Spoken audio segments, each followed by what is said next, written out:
അതിനിടയിൽ ഇങ്ങനെയും ചില നാടകങ്ങൾ നടക്കുന്നുണ്ടല്ലേ? ഇവള് ഒന്നും പറയണ്ട. ഇതിനു മുമ്പും ഈ വരവ് പതിവുണ്ടല്ലേ? ഭാര്യയില്ലാത്തപ്പോഴും. സുധി, അനാവശ്യം പറയരുത്. ഓ, ധർമ്മപത്നി നാണമുണ്ടോ നിങ്ങൾക്ക്? ഭർത്താവിന് സൗകര്യം ഒപ്പിച്ചു കൊടുക്കുന്നു. പാടി സുധി, പുറത്താളുണ്ട്. ഉണ്ടായിക്കോട്ടെ, അവര് പറയട്ടെ കളക്ടറുടെ മാന്യത. ഈ അടി നിങ്ങളുടെ കവളത്താണ് തരേണ്ടത്. കയറി വണ്ടിയിൽ.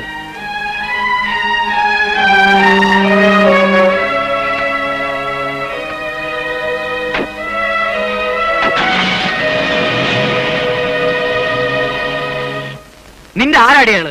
എന്റെ ഇഷ്ടത്തിനെതിരായ ഒരു വിരൽ എനിക്കാൽ അടിച്ച് ഞാൻ പുറത്താക്കും. എന്ത് വേണമെങ്കിലും ചെയ്തോളൂ. എന്തും സഹിക്കാൻ തയ്യാറായ വന്നത്. ഈ താലി എന്റെ കഴുത്തിൽ വീണതിന് ശേഷം സമാധാനം എന്തെന്ന് ഞാൻ അറിഞ്ഞിട്ടില്ല. ഓ, ഇപ്പൊ സമാധാനം തേടിയായിരിക്കും പോയത്. എന്താ അവിടെ? മോളെ, അവന്റെ സ്വഭാവം നിനക്ക് അറിഞ്ഞുകൂടെ? അതനുസരിച്ച് വേണ്ട നമ്മൾ പെണ്ണുങ്ങൾ പെരുമാറാൻ. ഞാൻ എന്നും തോറ്റു കൊടുത്തിട്ടേ ഉള്ളൂ. എല്ലാവരും വാശി തീർക്കുന്നത് എന്നിലൂടെയാണ്. ഹരിയേട്ടൻ അച്ഛനോടുള്ള വാശി, സുധിയേട്ടൻ ഹരിയേട്ടനോട്. എല്ലാം ശരിയാവും. കൊതിച്ചതല്ല കിട്ടിയത്. പരാതിയില്ല, പക്ഷെ അതും നഷ്ടപ്പെടുമെന്ന പേടി. നമ്മുടെ ഉത്സവങ്ങൾക്ക് നേരെ ചെരുപ്പുകൾ എറിഞ്ഞാൽ അവരുടെ ആരാധനാലയങ്ങൾക്ക് നേരെ ഒരു കല്ലെങ്കിലും എറിഞ്ഞിരിക്കുമെന്ന് അവർ മനസ്സിലാക്കണം. നിങ്ങൾക്ക് വേണ്ടിയും നമ്മുടെ വിശ്വാസങ്ങൾക്ക് വേണ്ടിയും പ്രാണൻ പോലും ത്യജിക്കാൻ തയ്യാറുള്ള കുറെ സഹോദരന്മാർ ഇവിടെ എത്തിച്ചേരും. അവരുടെ പിന്നിൽ നിങ്ങൾ ഉറച്ചു നിൽക്കുക. എപ്പോ വരും? മിക്കവാറും ഇന്ന് രാത്രി, ഇല്ലെങ്കിൽ നാളെ.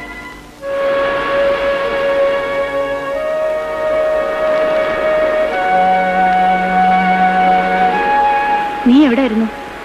എന്താ പറ്റിയത്? ഇനിയും കൊല്ലും പള്ളിയും തകർക്കും. നമ്മുടെ ആൾക്കാർ 5-10 പേരുണ്ട്. ബാക്കിയൊക്കെ പുറത്തുനിന്നാ. സുധാകരൻ സാറ് കൊണ്ടുവരും. എന്താ? വീണ്ടും എല്ലാം തകരാൻ പോകുന്നു. പള്ളി ഏത് നിമിഷവും ആക്രമിക്കപ്പെടും. പള്ളിക്കെതിരെ വിളിക്കുന്ന ഒരു മുദ്രാവാക്യം പോലും ജനങ്ങളുടെ സമാധാനം തകർക്കും. അതോടെ നിങ്ങൾ എങ്ങനെ അറിഞ്ഞു? എല്ലാം ഞാൻ പറയാം. ഓരോ നിമിഷവും ബേപ്പൂർ ഒരു പൊട്ടിത്തെറിയിലേക്ക് നീങ്ങാണ്. നടപടികൾ എടുക്കാൻ ഒട്ടും വൈകരുത് സാർ.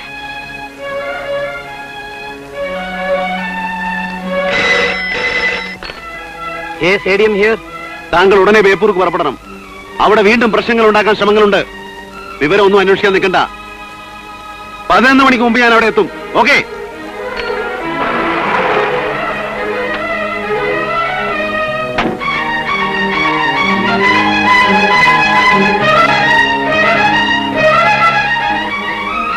ഹായ്, ഇങ്ങോട്ടുള്ള വഴിയൊക്കെ അറിയോ?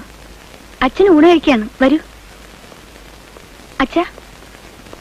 Oh, it's a pleasant surprise. Take your seat and join. ഞാൻ ഇപ്പൊ വന്ന് കയറിയതേ ഉള്ളൂ. ബേപ്പൂർ വീണ്ടും പൊട്ടിത്തെറിച്ചേക്കാം. ചില പുതിയ സംഭവ വികാസങ്ങൾ ഉണ്ടായിട്ടുണ്ട്. പള്ളിക്കെതിരെ ഒരു ആക്രമണം ഉണ്ടാവും. മോളെ, കളക്ടർക്ക് പ്ലേറ്റ് വയ്ക്ക്. ഒരു ഡിന്നറിന് വിളിച്ചിട്ട് ഇതുവരെ വന്നില്ല. ബേപ്പൂരിലെ സ്ഥിതിയെ കുറിച്ചാണ് ഞാൻ സംസാരിക്കുന്നത്. യെസ്.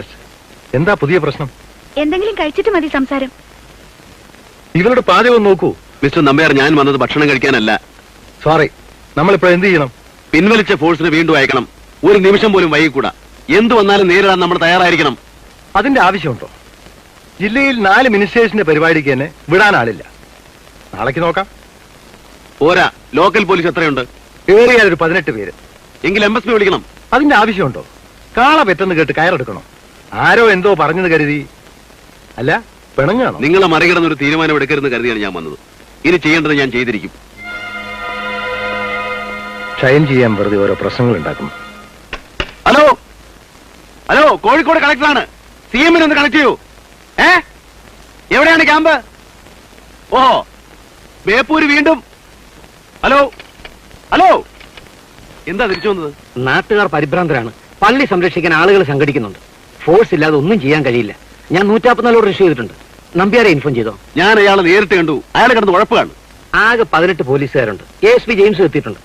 MSP കമാൻഡന്റിനോട് ഞാൻ ആവശ്യപ്പെട്ടിട്ടുണ്ട്. 200 മെൻ ഉടനെ എത്തും. സാർ, സുധാകരൻ ഈ പ്രശ്നത്തിന്റെ പിന്നിൽ. അറിയാം, ആരും ആയിക്കൊള്ളട്ടെ. തടയേണ്ടത് നമ്മുടെ ബാധ്യതയാണ്.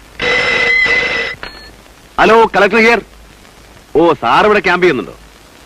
സാർ, ഞാൻ അത്യാവശ്യമായിട്ട് ഒരിടത്ത്. ശരി സാർ, റവന്യൂ മിനിസ്റ്ററാണ്. അയാൾക്ക് എന്നെ അടിയന്തരമായി കണ്ടേ പറ്റുമെന്ന്. Sorry sir. ഒരു മുറിയിലേക്ക് കയറി വരുമ്പോ ഇത്തിരി മര്യാദ ഒക്കെ കാണിക്കണം. IAS പരീക്ഷ ജയിച്ചതുകൊണ്ട് അതൊന്നും വേണ്ടതാണോ? അതോ ഞാൻ മന്ത്രിയായി പോയണ്ടോ? ഞാൻ വല്ലാത്ത ടെൻഷനിലായിരുന്നു. പെട്ടെന്ന് ഓർത്തില്ല സാർ. ഇരിക്കുന്നില്ല സാർ, എനിക്ക് ഉടനെ പോകണം. എടോ, എനിക്ക് സംസാരിക്കാൻ കുറച്ച് സമയം തരുമോ? സാർ പറയൂ. സിവിൽ സപ്ലൈസിന്റെ ഓണക്കാല വിൽപ്പനശാലകളിലൂടെ റെഡിമെയ്ഡ് ഓണവിഭവങ്ങൾ സപ്ലൈ ചെയ്യാൻ തീരുമാനിച്ചിരിക്കുകയാണ് ഈ പാവപ്പെട്ട ആളുകൾക്ക് വേണ്ടി. സോറി സർ, എന്നെ പോകാൻ അനുവദിക്കണം. ബേപ്പൂർ വീണ്ടും ബഹളം നടന്നേക്കും. അതൊരു മഹാദുരന്തത്തിന്റെ തുടക്കമായേക്കും. ആര് പറഞ്ഞു? അവിടെ സ്ഥിതി ശാന്തമാണെന്നാണല്ലോ റിപ്പോർട്ട്. ആയിരുന്നു. പക്ഷേ ഇപ്പൊ മതവികാരങ്ങളെ ഉണർത്തിവിട്ട് വീണ്ടും ജനങ്ങളെ തമ്മിൽ ഭിന്നിപ്പിക്കാൻ ചിലർ ശ്രമിക്കുന്നുണ്ട്. സാറിന് അറിയാവുന്നത് തന്നെയാണ്. എനിക്കറിയാവുന്നവരോ? വെറുതെ അനാവശ്യം പറയരുത്. കുറെയൊക്കെ എനിക്കും അറിയാം സർ. നിങ്ങളുടെ പാർട്ടിയുടെ ജില്ലാ സെക്രട്ടറി പിന്നെ വേറെ ആരാളായിട്ട് കാണണം? അയാൾ നിങ്ങളുടെ അനുജനല്ലേ? എടോ, താൻ വല്ലയിടത്തും അടങ്ങിയിരിക്കെ. ക്രമസമാധാനം നോക്കാൻ പോലീസുണ്ട്. ഈ പള്ളി സംരക്ഷിക്കാൻ തനിക്കെന്താ താല്പര്യം? താൻ ഹിന്ദു അല്ലേ? ഛേ, ഒരു മതേതര ജനകീയ സർക്കാരിന്റെ പ്രതിനിധിയാണ് നിങ്ങൾ. സാമാന്യ വിവേകമെങ്കിലും നിങ്ങൾ കാണിക്കണം. നീ എന്നെ വിവേകം പഠിപ്പിക്കാണോ? വേണ്ടടുത്ത് ചെറ്റത്തരം കാണിക്കാനും എനിക്കറിയാം. മുഖ്യമന്ത്രി ചൊഴിഞ്ഞു കൊടുക്കുന്ന ധൈര്യത്തിൽ നീ അത്രയ്ക്കങ്ങ് വിലസണ്ട. ദയവായി നിങ്ങൾ മര്യാദ വിടാതെ സംസാരിക്കണം. ഇല്ലെങ്കിൽ നീ എന്നാ ചെയ്യടാവേ?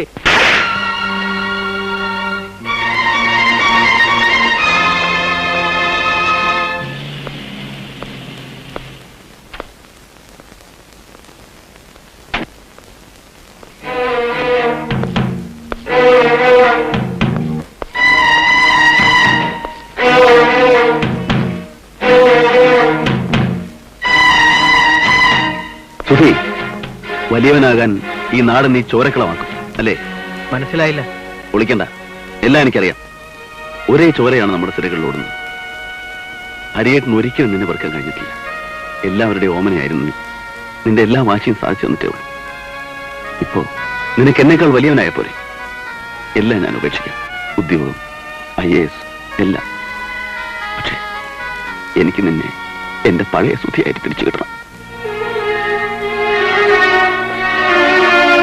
പോയോ പട്ടിയുടെ മോൻ?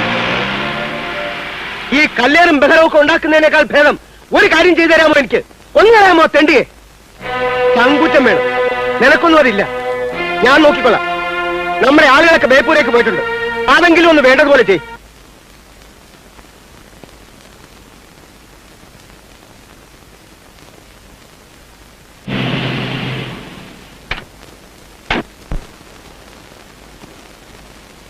ഇനി എത്ര പേര് മരിച്ചൊന്ന് കണക്കെടുക്കാൻ പോയാൽ മതിയല്ലോ. ഏട്ടൻ വന്നിരുന്നു. ജാരനായിട്ടല്ല. എവിടെ കൊണ്ടുപോയി ഈ പാപമൊക്കെ കഴുകിക്കളയാ? രാധികെ, ഞാനാകെ ചുട്ടു നീരാണ്. എല്ലാം ഉപേക്ഷിക്കാമത്രേ. നിഴലിനോടായിരുന്നു യുദ്ധം. വാശി തീർത്തത് എന്നോട് തന്നെയാ.